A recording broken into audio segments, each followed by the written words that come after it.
The stories, the federal government has reacted to the New York Times recent feature on Nigeria's economy, describing it as misleading. According to a statement by the special advisor to President Bola Tinubu on information and strategy, Mr. Bayo Ononuga, the article titled Nigeria Confronts its Worst Economic Crisis in a Generation and authored by Ruth McLean and Ismail Awal grossly misrepresents the current economic situation in Nigeria. Mr. Ononuga says, contrary to the New York Times depiction, President Tinubu inherited a deeply troubled economy plagued by an unsustainable fuel subsidy regime and a fragmented exchange rate system, emphasizing that the challenges were not created by the new administration, but were systematic issues that required urgent and decisive actions.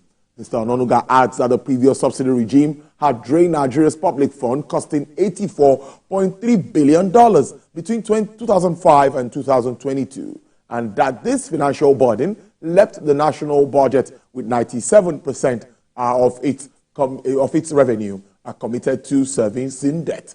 The statement further said, despite the initial economic turbulence following the reforms, the Tinubu administration has made significant strides in stabilizing the economy, as the naira, which once fell as low as 1,900 naira to the US dollar, has shown signs of recovery. Mr. Ononuga assures that Nigeria is not alone facing economic challenges, as the Tinubu administration remains committed to overcoming the country's economic challenges through strategic reforms and economic revitalization efforts.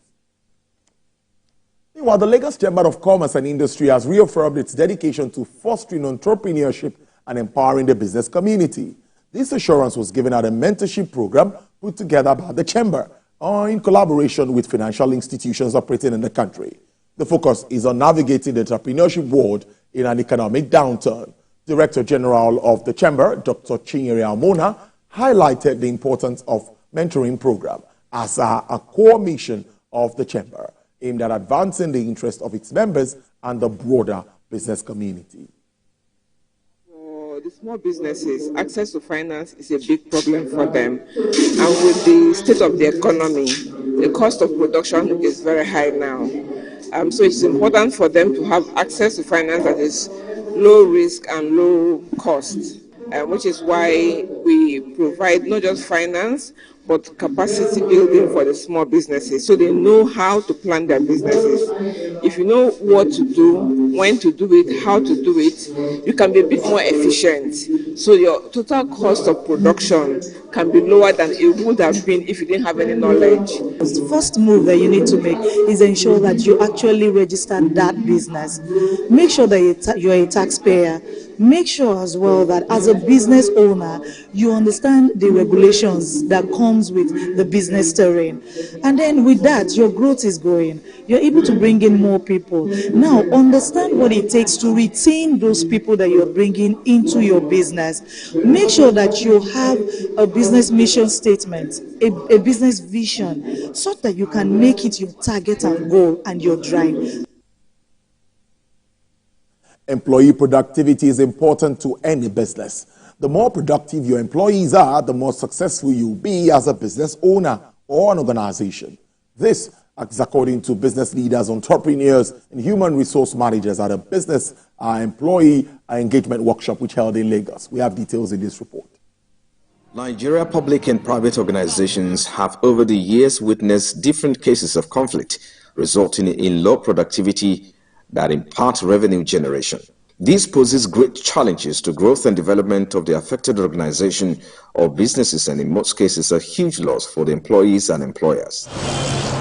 It is against this backdrop that business leaders, human resource managers, employers of labor are in this hall to train, mentor, and learn more effective ways to drive employer and employee relationships for seamless and productive results. In the Western world, most of the organization gets their employees involved. In doing that, they are able to do the best. So in business, there's something that is called psychological contracts. What that means is that the employers have done my own part in terms of providing training to upskill my employees. I've already kind of get them involved, their opinion, their feedback. So in getting that, definitely they'll see that, oh, I'm involved, and they'll be able to perform at their best. There's usually feedback from the staff.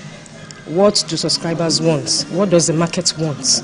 You understand? So that way it builds the employer's vision. You understand? Maybe he has a particular thing he wants to address, but when he gets feedback from the staff, you know that, okay, people don't really want this kind of thing. This is what they want. So as a good employer, as a good investor, you know that, okay, I'm just building this. People don't really want it. You have to change. The importance of data adoption in driving business growth was also emphasized. To maximize the revenue, you need data. You need to know, okay, the people that like my product are located in a certain place. They don't only like my product, they like a specific type of my product. This is what data will give you. And that way, businesses will continue to grow and thrive, expand, and even are able to experiment with other different target markets. Motivation of staffs is so critical for the survival of any company, and this is what is lacking in some of our company in Nigeria. We don't motivate staff. We think everything is for the owner and owner alone. But from this, conference today, I find out that I need to improve myself on that in order to have, a good employee and employer relationship. The engagement workshop provided avenue for young entrepreneurs, students, employers of labor and employees to share in-depth knowledge and new ideas to bridge gaps between business owners and employees.